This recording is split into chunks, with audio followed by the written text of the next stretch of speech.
and welcome to the Motorsport Coaching Podcast, sponsored by Motivate Training and Management. This is a podcast where we talk to drivers and industry experts to help you maximize your performances on and off the track. Let's get started with today's show.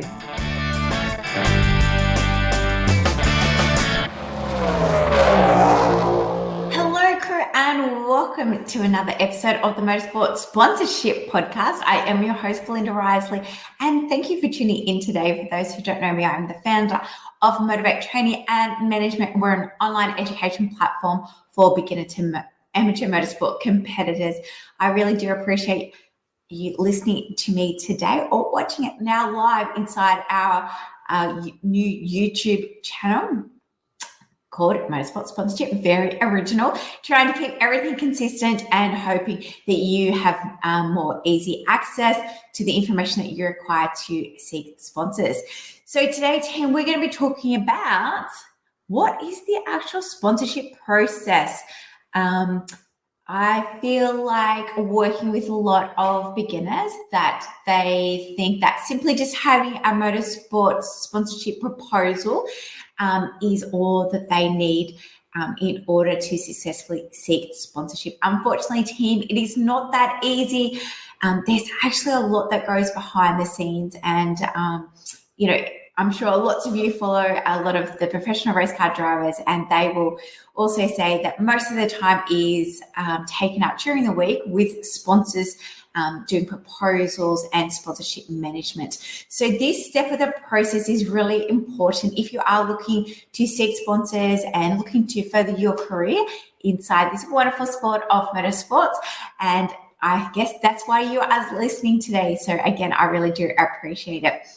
If you want to grab a pen and paper, please do so. But of course, the transcript will be provided in today's show notes, as well as a PDF with all the information that we'll be discussing with you guys today. And of course, if there's any other information you'd like for me to do into a podcast or on a live, please don't hesitate to reach out to me at win@motivatetraining.com.au, and I'll be happy to dive more into that topic for you. All right, team. So let's get started. When it comes to the first process of doing or seeking sponsorship, it's really important that you actually have a strategy. Again, motorsport is a business, and so you need to know what are your objectives, what are your goals, who do you want to work with, why do you want to work with them. So it's really important that you actually set out and design a strategy. And inside that strategy will be those kind of 4 key elements that I just said. So goals, objection, who do you want to, and why do you want to work with them. And then all of the other kind of pieces in the puzzle, what we're going to talk about in a second is, how we're going to get to that actual strategy at the end. So number 1 is that, apart from defining your strategy, I guess, so this is number 2, is actually to build your brand. A lot of time the athletes are like, why do I need a brand? And I've previously done an episode with a brand expert with Charlotte Woods from the Athletes Sponsorship Club. Oh, actually, sorry, it's changed its name now. It's actually called the Brand Builders. That I will add in today's show notes, and that you can go and listen to why building a brand is really important for a motorsport athlete. But in short, team, is that building your brand is a strong brand. Basically, it helps identify for the sponsor your professionalism, who you are, what you're about. It helps you identify your 30-second pitch. So when people say, hey, you race motorsports, that you can naturally say, hey, what do you do, why you do it, and how basically they can get involved with supporting you. Your brand is a lot more than just a logo and then just a color schemes and fonts, but it's also really important in building that brand, in building that professionalism, and in building that consistency, not only on your website, not only in your uniform, but also on your social medias as well. So point number 2 is to build your brand. Inside the Motorsport Sponsorship Club, we go right into depth around about how to build that brand. And basically that once you establish that, you can change it annually. That's fine, because it is based off your values. So your values are what's important to you, why is that important to you. And again, I actually have a podcast around that, and so I will also link that in today's show notes around about identifying values and why it's important for a motorsport athlete to have values. And that's also going to help you identify what sponsors that you want to work with going forward as well. And then secondly, like, do you have, thirdly now, isn't it? Do you have an online presence? So not only am I talking about doing social media, obviously we know social media is free, but of course you don't own that. So I always recommend that if it's possible to have a website, because that is your IP, that is your intellectual property that you actually own. And again, it shows your professionalism. You control that platform. You control like what content you put on it, what content you don't. Point number 3, you have a captured audience. So on social media, obviously people just scroll through. So when people come to your website, they're captivated. They're there for a reason. They're looking at your content for a purpose. It could simply be to see about your journey. It could be how they could come on board. It could be to purchase some merchandise that you have on sale. But having an online presence, both with social media as well as your own website, is fantastic. And basically, what does your social media presence look like? We've done some previous episodes around about social media, also inside our free motorsport sponsorship Facebook group. And this month in July and August, we're focusing on social media growth, and generally, so twice a year, we will talk about social media and how you can grow your fans, and as well as develop your brand and develop your socials around about the sponsors that you want to approach, but really that your branding is coming across on your socials that's aligned with your values. And I know you're probably listening to this going, oh my goodness, that's just like so in depth or over my head or quite overwhelming. But team, in order to gain sponsorship, you really need to hone in on who you are, what you're about, and who you want to work with and why you want to work with it.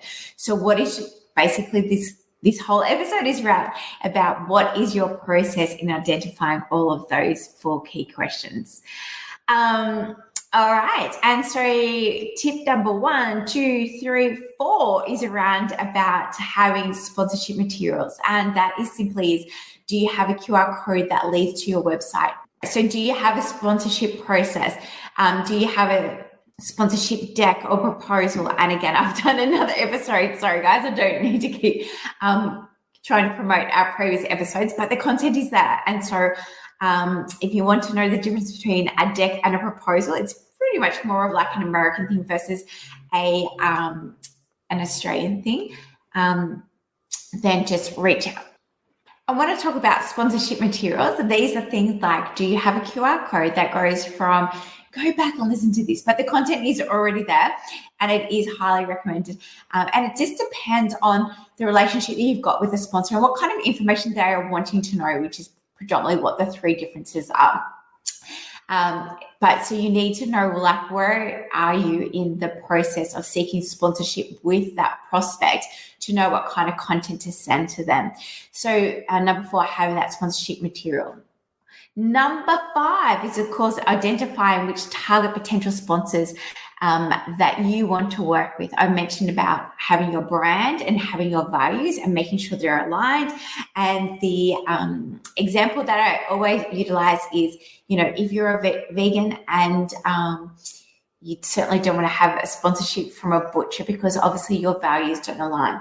More and more of the youngsters definitely have their personal opinions and views and do believe and don't believe in more and more products and services and community projects out there. So it's important that when you're seeking sponsorship that aligns with you, and as I said, this is something that you can review annually.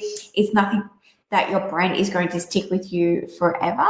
Obviously, with social media, it might come back to haunt you, but it is definitely something that you can revise often and whenever suits you. It's like a working document, what's important to you. And again, as you age and you go through different milestones in your life, that certainly is going to be the case.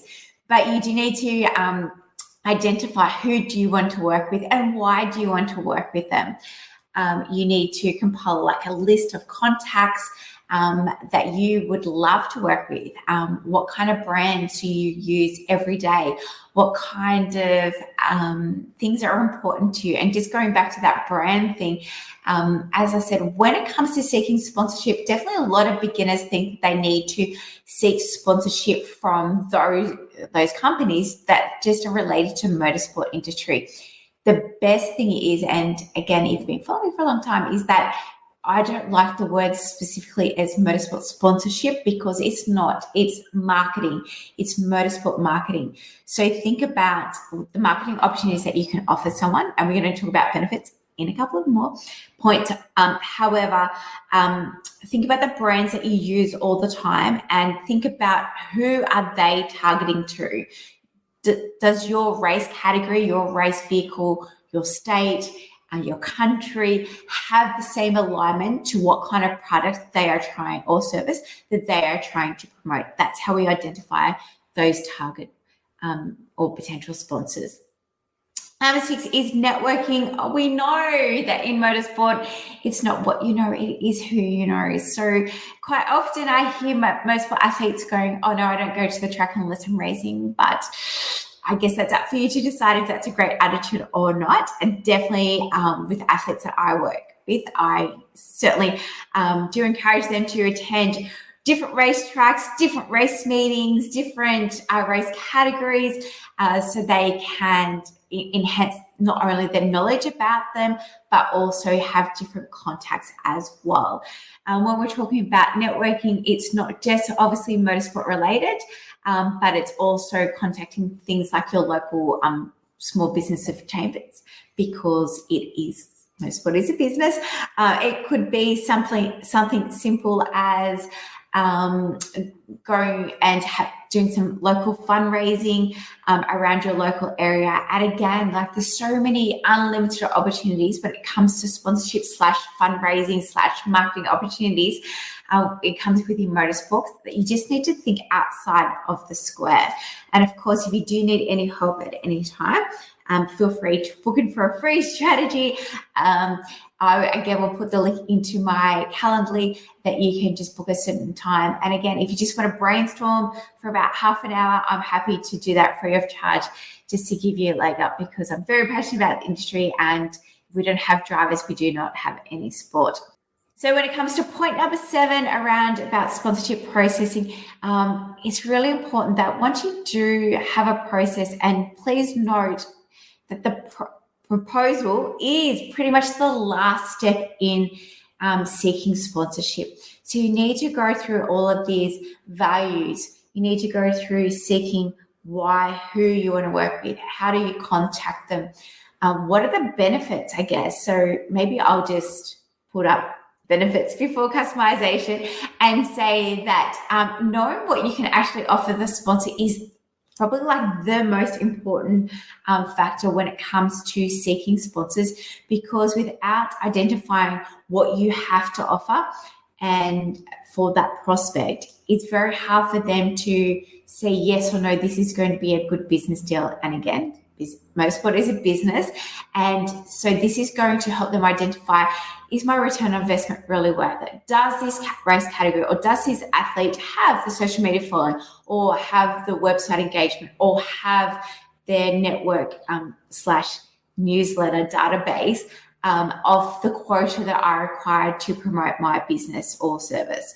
So what are the benefits that you can offer a sponsor?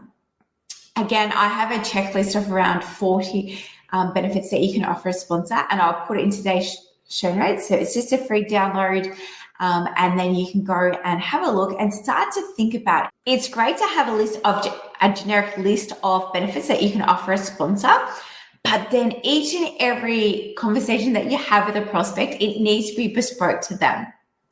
And that's, I guess, with point number 8, we'll be going to what is your actual sales strategy? Now, within the Winning Sponsorship course, which launches twice a year in April and in October, we have a whole module around about developing your sales strategy. And I have to admit to you, after about 3 years of running this course, that every time we kind of get to module 3 of sales strategy, the attrition rate just declines because people don't want to take this one seriously. But at the end of the day, this is a business, and you need to have this process put into place to understand that what is your process of, like, if someone says, hey, I'm interested, can you send me some more information? Then what are you going to do? Are you putting a proposal together? How can you put a proposal together if you don't know what they are interested in achieving?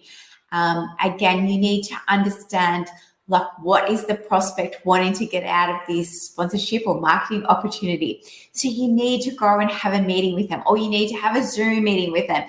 You need to have some correspondence, and you need to listen, and you need to gather all the information before you can actually put the proposal together. They don't care how many races you've won, possibly, but not like right now. Maybe that's why they got in contact with you, or maybe that's why they're of interest, because you could say, I'm a national champion, I've won numerous state titles. But at the end of the day, they want to know, okay, cool. So based on that, what can you do for me? But don't hesitate. If you haven't won anything major, there's still sponsors that are wanting to support grassroots athletes as well, or competitors, whichever way you want to look at it. But you need to know your that what can you offer them, and you need to, again, think outside of the realm of motorsports. Like, do you have any exciting hobbies or interests that you can potentially offer that business? And again, it's going to be very bespoke to the business that you're going to work with. And I'm just trying to think of a case study, but I've got lots of case studies with the inside of the Motorsport Sponsorship Club that you can kind of work towards. But for example, I'll just use Thomas Randall, a supercar driver here in Australia, that he's a piano player, and many may not have known that. And so quite often he will be at one of his sponsors' conferences as the actual entertainment. And so that saves the sponsor's cost of having to get an entertainment, and that is providing his sponsor value, that the fact that they're saving cost on having to get entertainment, but then it's also giving him a new audience as well. So think about, what kind of skills do you have? Do you like cooking? Do you have a great external social media channel? Are you an influence in gardening? For those who don't know, I live on a farm, so I'm just like looking out and everything's green. So that's always kind of just coming to my head at the moment. But yes, just think about kind of what other hobbies and skills do you have that you can offer prospect clients, but they're going to be different for each client. But until you A, research them, and then B, know what they're wanting to get out of the partnership, it's hard to understand like what kind of benefits. Look, they might just be happy for you to bring down like a Bunnings or like a little like a bespoke handiwear shop, or I feel like something like Anaconda or a outdoor kind of facility like that, depending on where you live.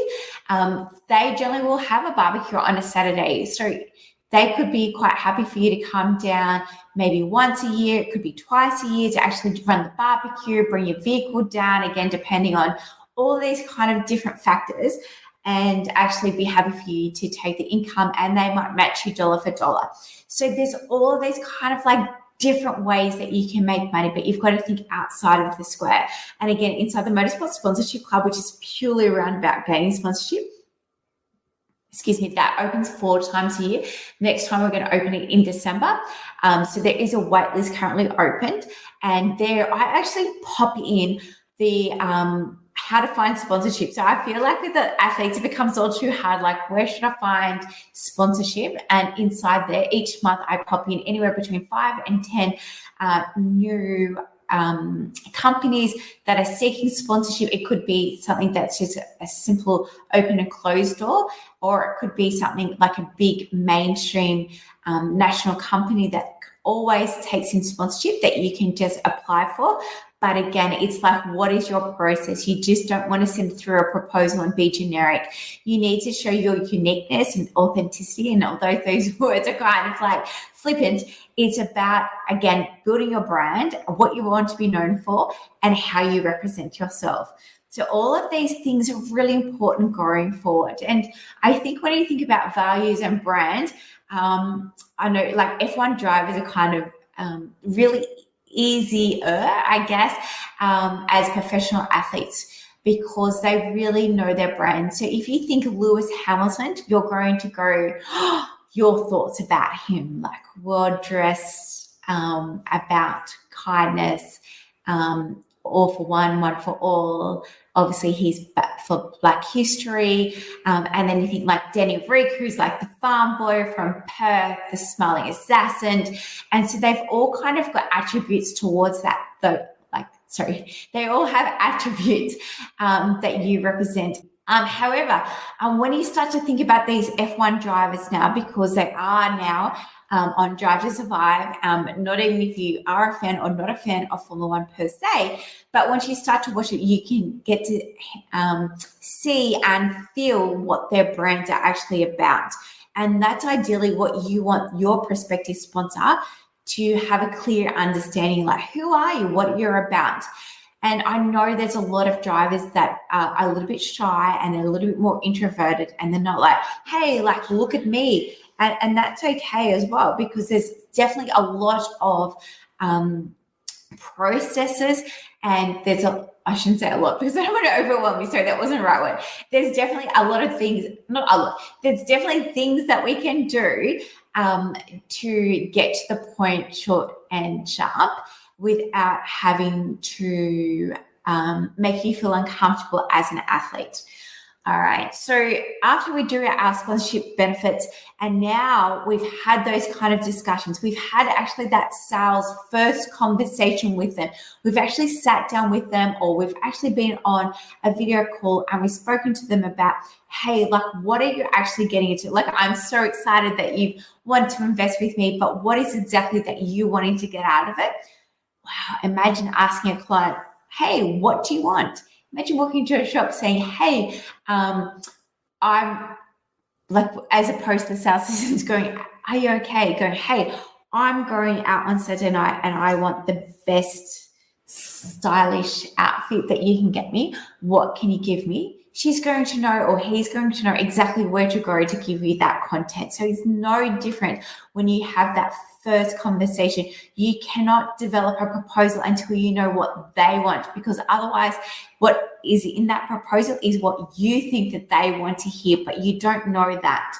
So it's very important that you make that connection, and then it'd be great. So your next step, or your first step, would be fantastic. Can I book you in for a call, or can we organize an online meeting? Again, depending on where the prospective is, and then you're going from there.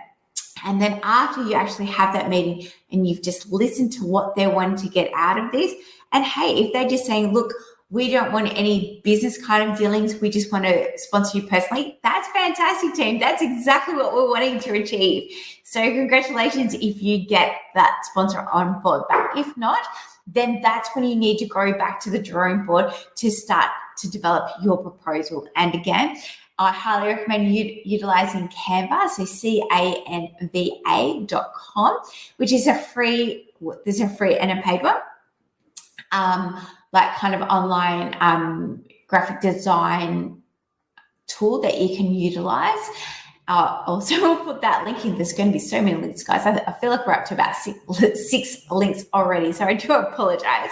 But I feel like they're all worthwhile, so I do hope you do go and click them all on. But anyway, Canva is a fantastic tool that you can use for lots of things, and I will actually do another podcast around about Canva and the benefits for a motorsport athlete and what you can do to get the best out of that tool. But that's when you can go in and start utilizing that tool to build out your own sponsorship proposal. But of course, if you do need assistance, I can help, or we can, like Motivate can help as well. So just don't hesitate to connect on that win@motivatetraining.com.au, and I'll be happy to develop that proposal template inside the driver's toolkit, and as well as the Motorsport Sponsorship Club. We actually do have templates available, and kind of like swipe copies around about emails and like what to actually send in the body of that proposal to the prospect, as well as what goes actually into that proposal. But as a listener of today's show, if you are requiring any assistance, please just let me know and I'll be happy to assist you.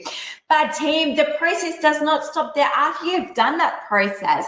And this is why I talked about before about the importance of having that sales process. Like once you send it to them, A, what are you putting into that email body to say, come and work with me? This is the opportunity. I'm really excited. Then B, what is your follow-up system? Have you put into that proposal once you send out that email?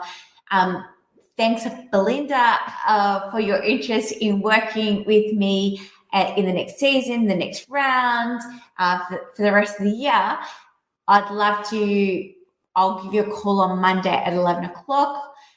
I hope that's okay. Or I will come and drop by into the office or at 11, or can we make another meeting to catch up? But again, obviously they're quite flippant responses, but that's because it depends on the relationship that you have with the prospect. So the better the relationship that you have with the sponsor, the more definitive you're going to be within your answer. Don't leave it kind of open-ended. Just say, okay, I'll follow up in another 2 days and on this mobile number, or I'll follow up another 3 days via email. Obviously, you're emailing their PDF also, not obviously that you're emailing your proposal. I guess that's the other thing with the proposal development team is think outside the square, especially if it's a large national company. If they're getting over 20 sponsorship proposals per week, what is going to make your proposal stand out other than other athletes, or maybe other athletes in other industries, other sports and so forth? So you need to make sure that your proposal stands out, and this is where your brand comes into it.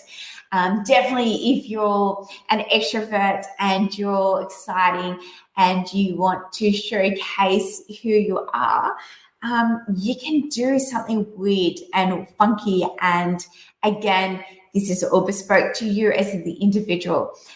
Maybe you are an influencer, and maybe if you're looking to work with an energy drink, that you'll continually have it behind you and keep tagging them into the post. There are so many ways, again, that you can actually seek sponsorship, but that is part of your strategy and your marketing plan going forward, and really working in what works best for you. So what resonates with you to shine, basically.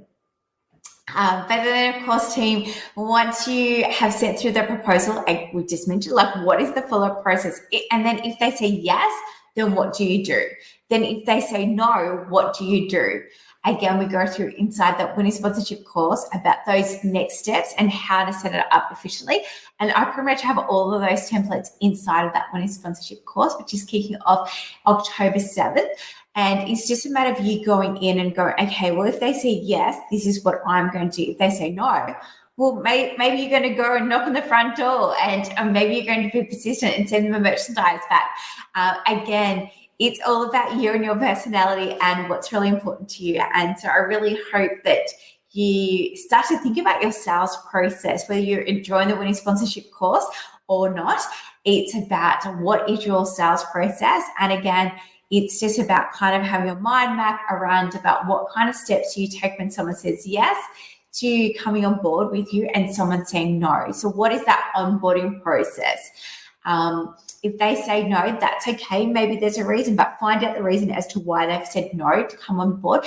Maybe it's the time of the year, as I've been saying. Oh, yeah. And maybe you're new to my world, so you don't know. But basically, most national businesses will be starting to look at the budget around about March or April.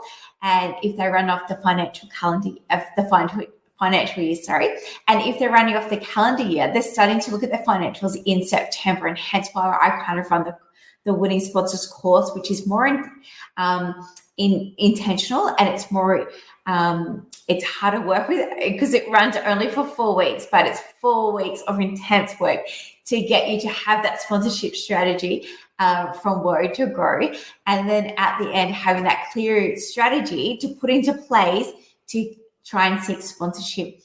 But team, I have to say first and foremost that when it comes to dealing obviously with national businesses, it's not just going to be one phone call or one meeting.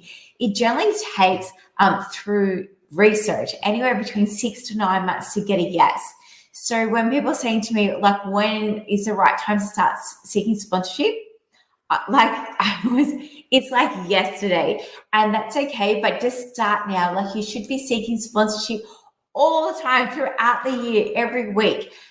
If you're serious about your motorsport career, I highly recommend at least like half an hour to 1 hour a day to seeking sponsorship, whether that's through research, whether that's through proposal development, whether that's bespoking benefits, whether that's having meetings, whether it's social media posts. There are so many elements when it comes to seeking sponsorship.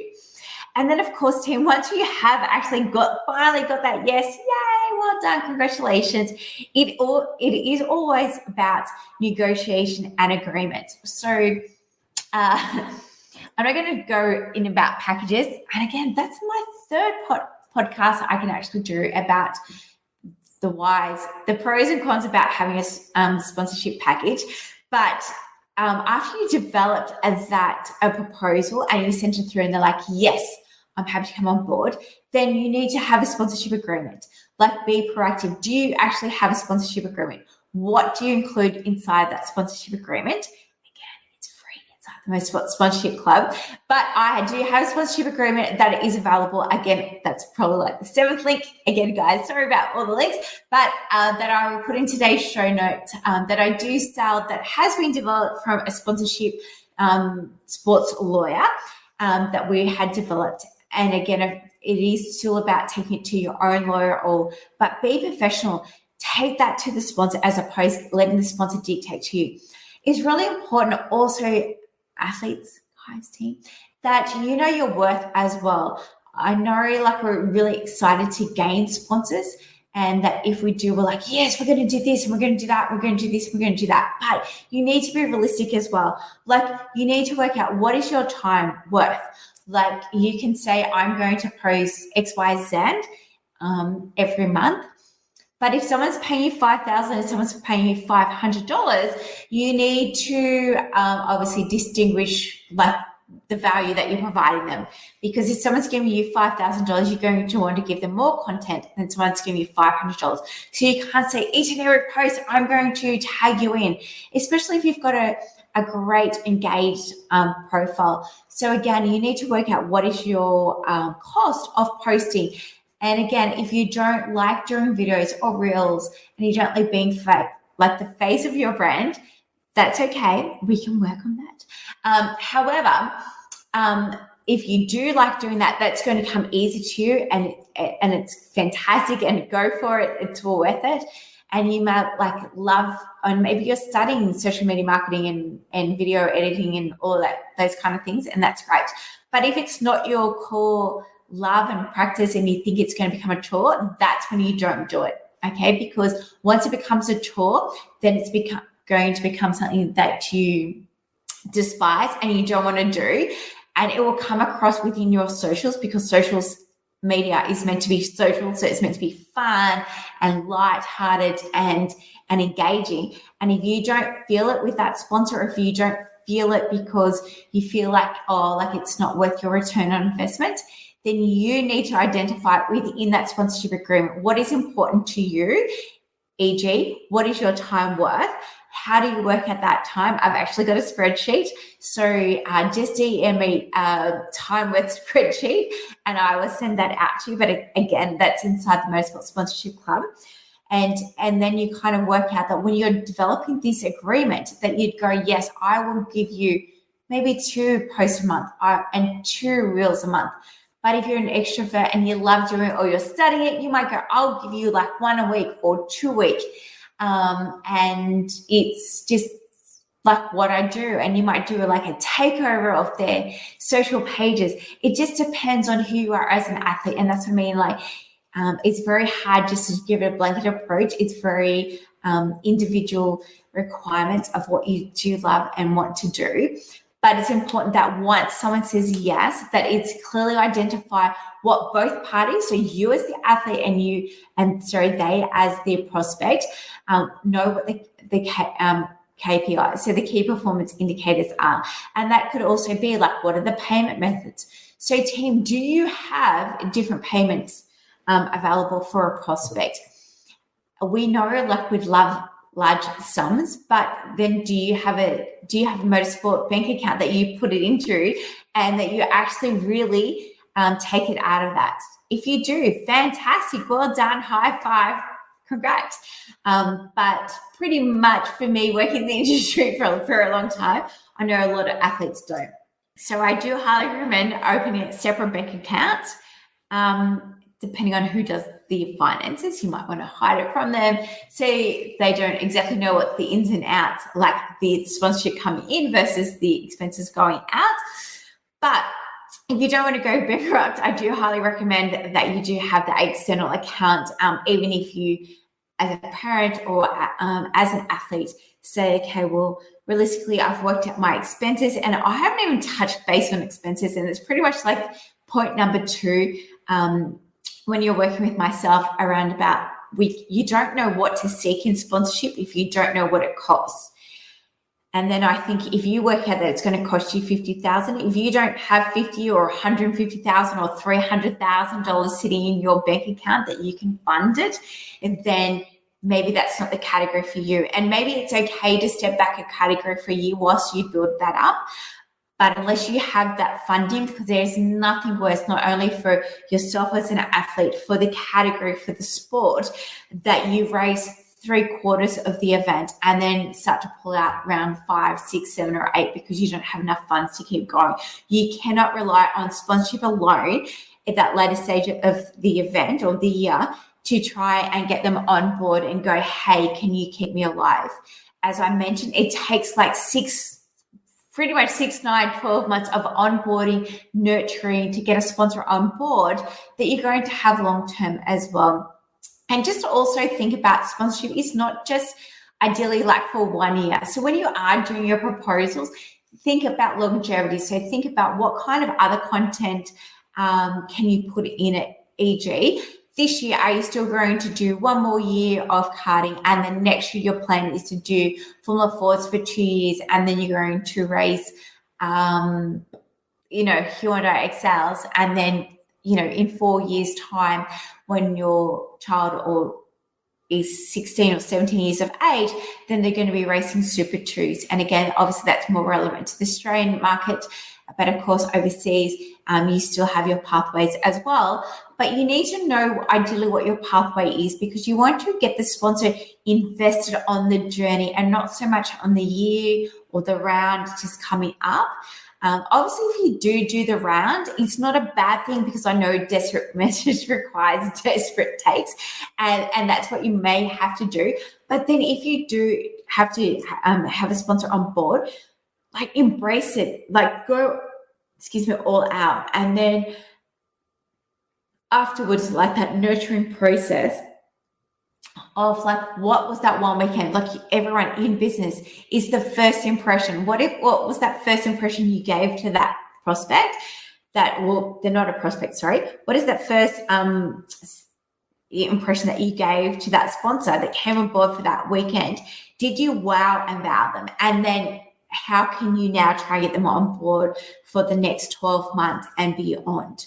So again, this is all part of the sales process that you need to work out going, okay, now that I've got yes, it doesn't mean like yes, now you've given them a proposal, you've got a check or you've onboarded them with monthly payments. Again, that's what you need to decide.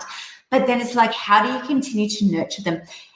Do you provide them with a sponsorship report? What goes into the sponsorship report? Again, this is all part of your sponsorship strategy, which we go inside the Winning Sponsorship course and in more details in the Motorsport Sponsorship Club.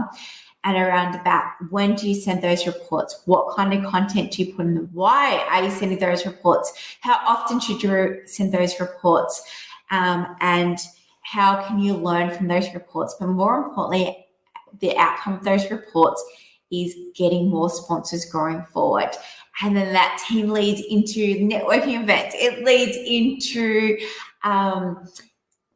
putting yourself out there, being more present on your social media. It means going to more race events, more networking events, doing more things for your sponsor. But as you grow as an athlete and your confidence grows within yourself, then all of these sponsorship processes is going to come more aligned a lot quicker than what you are when you're a junior. And I understand and know, and that when like the athletes are cadets and juniors, and they're under pretty much the age of 16 that mum and dad are doing. And hence, parents, I hope you're getting a lot out of today's episode as well.